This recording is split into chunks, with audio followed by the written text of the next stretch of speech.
Think the EV shift is about the planet? Wake up. This isn't green energy, it's a hostile takeover of global power. While the West dreamt of carbon taxes, China bought the Earth, a $1 trillion industrial cage, and you're already inside. $230 billion in hidden subsidies, absolute control of the minerals, and a battery monopoly that has the world by the throat. This isn't a market, it's a global choke point, and the trap is closed.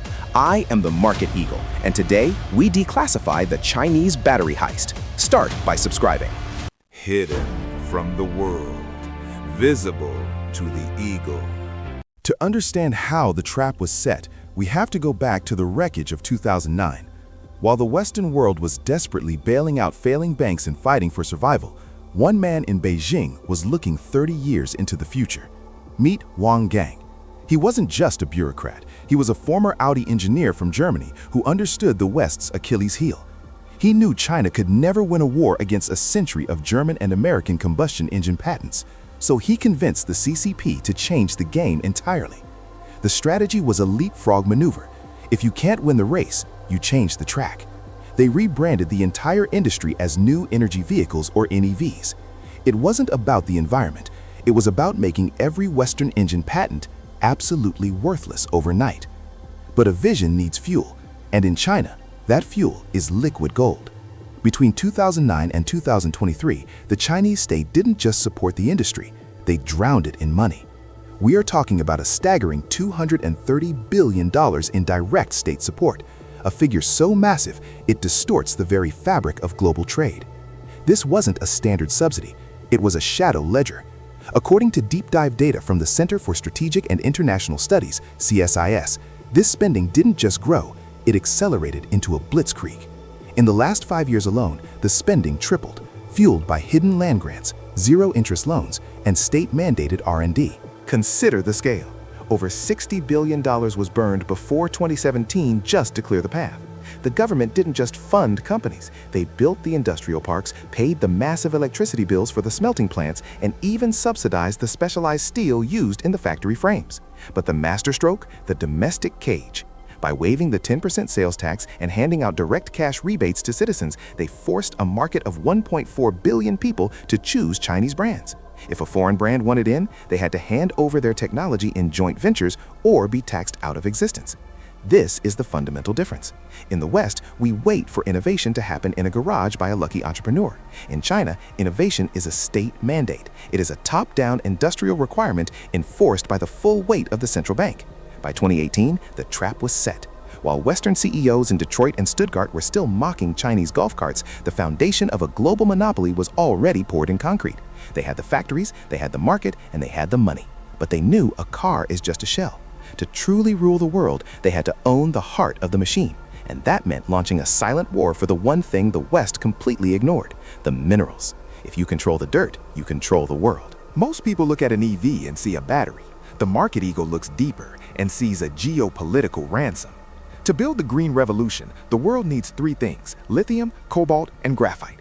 Without them, an EV is just an expensive pile of plastic and glass.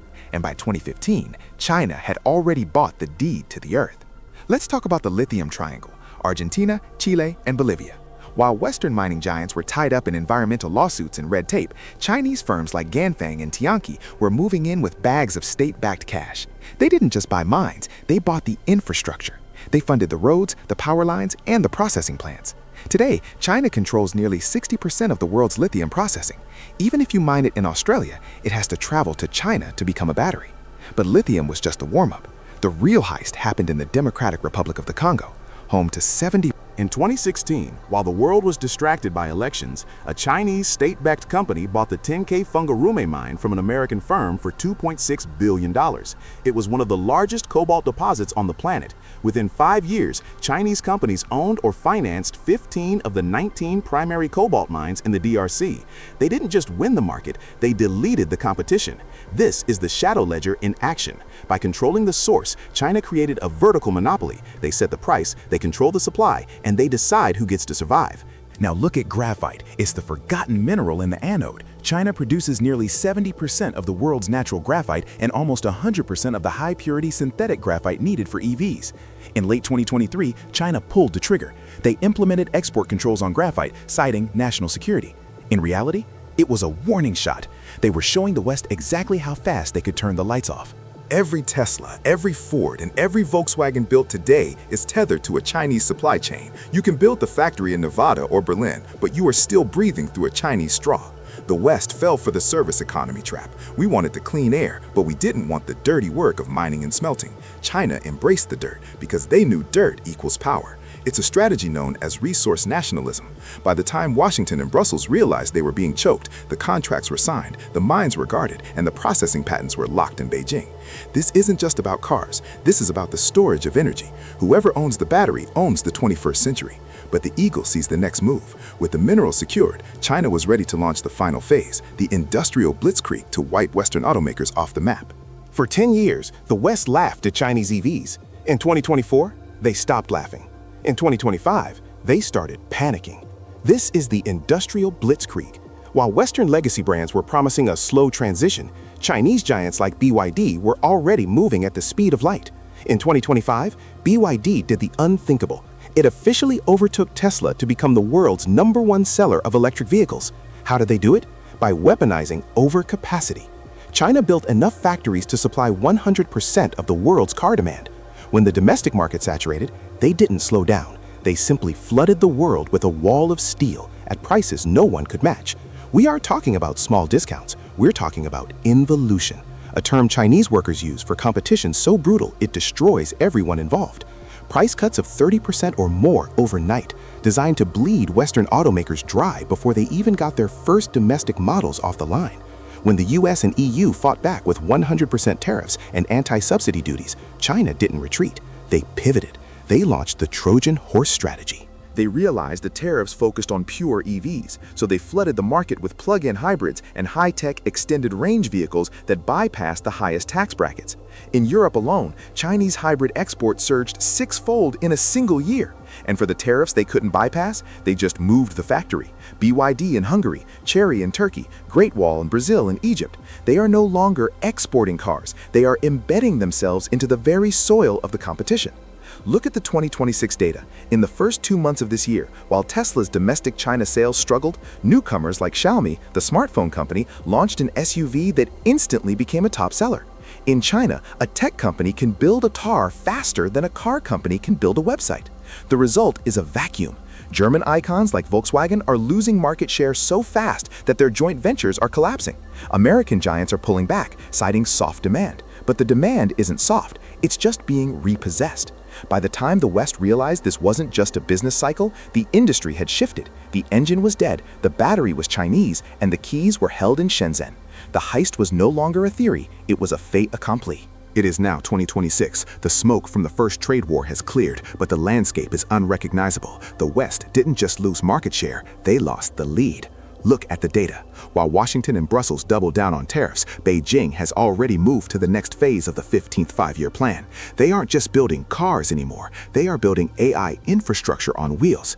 The battery heist was just the foundation. The real trap is the software. By 2026, Chinese EVs aren't just cheaper, they are smarter. They run on integrated 6G networks, utilizing proprietary AI chips that make Western operating systems look like relics of the 90s. This is the second trap. Even if the West builds its own batteries, it is now 5 years behind on the data. Millions of Chinese-made sensors are now mapping every street in Europe, Southeast Asia, and South America, feeding a global AI brain that the West cannot access. We see the Silicon Valley of the East moving faster than Tesla ever could. Xiaomi, Huawei, and Baidu have turned the car into a mobile living room, a data mining goldmine that pays for itself. The verdict? The electric revolution was never about the climate. It was a Trojan horse for digital sovereignty. Whoever controls the OS of the car controls the movement of the people. The West is now facing a choice: accept Chinese dominance or isolate itself into a technological dark age. The Great Wall hasn't just been rebuilt, it has been digitized. This was never a fair fight. It was a 20-year industrial chess match where one side was playing for the next quarter and the other was playing for the next century. The $1 trillion heist is complete. The world didn't just switch fuels, it switched masters. You aren't the customer, You're the asset. The trap is shut. I am the market eagle. Vigilant, sharp, powerful, eyes open. Subscribe and join the flight. Market Eagle.